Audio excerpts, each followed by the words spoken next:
guys hot? Yeah. It's warm in here. I'm always hot. I'm the wrong person to ask that question.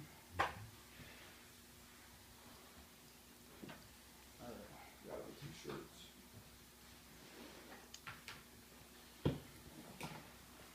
Ready for me to start? Yeah.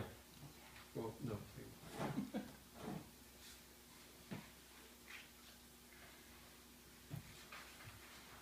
Well, I'm going to go ahead and start off with a little bit of a history lesson because I know it's exactly why you all wanted to be here tonight. That's right.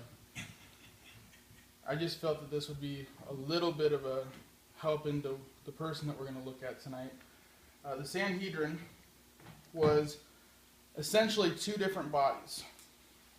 The first body of it was the Lesser Sanhedrin, which was 23 members. And then there was the Grand Sanhedrin, which was 71 members.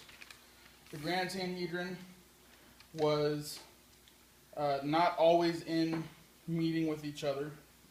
It was only used for national emergencies and really big items that had to come up before the court. It was more or less what we would call a Supreme Court. Now the Grand Sanhedrin, which is what we often talk about when you hear about the Sanhedrin in the Bible, the Grand Sanhedrin was a national court, but they also had lesser Sanhedrins of 23 members in every city.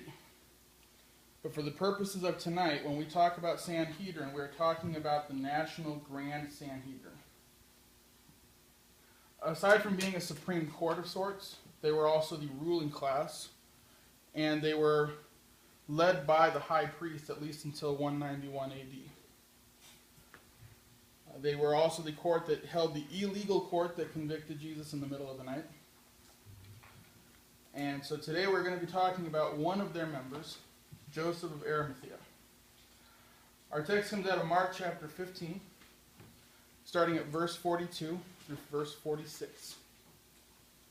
Mark 15, starting at verse 42, says, "Now when evening had come, because it was the preparation day, that is, the day before the Sabbath, Joseph of Arimathea, a prominent council member, who was himself waiting for the kingdom of God, coming and taking courage, went into Pilate and asked for the body of Jesus.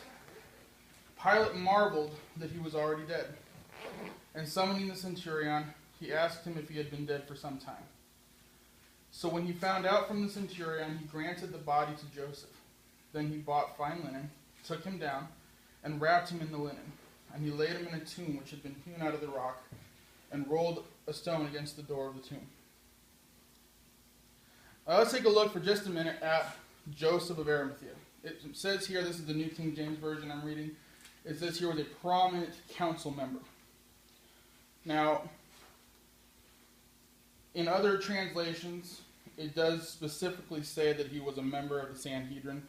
It does not tell us whether he was a Pharisee or a Sadducee, just that he was a prominent member. We could even maybe assume that because they went through the trouble of saying that he was prominent, that he may have been one of the 23 that met on a more regular basis. This was somebody who people knew who he was. Joseph, being part of the Sanhedrin, was part of the group of people that wanted him dead the most. So why would he go through the trouble of collecting his body and giving it burial rites? Using his own tomb at that. We have to understand that Joseph secretly followed Jesus just the way that Nicodemus did. And he was waiting for the kingdom of God. He had heard Jesus just like all the other people in this time and region had heard. He had heard Jesus talk often about the kingdom of God and the kingdom of heaven. And he was standing there waiting for it to happen. Which is in stark contrast to the people who were in the Sanhedrin with him, who would stop at nothing to enhance only their own kingdom. He had no authority or right to Jesus' body. Jesus was a convict, an executed convict at that. His body belonged to the government. They could do with it whatever they wanted to do. He had no right to ask for it. He had no right, it was even seen as taboo. He had no right to come to Pilate without an invitation. But what does it say here? It says that he came and he took courage. And that's what we're talking about tonight. We're talking about God calling us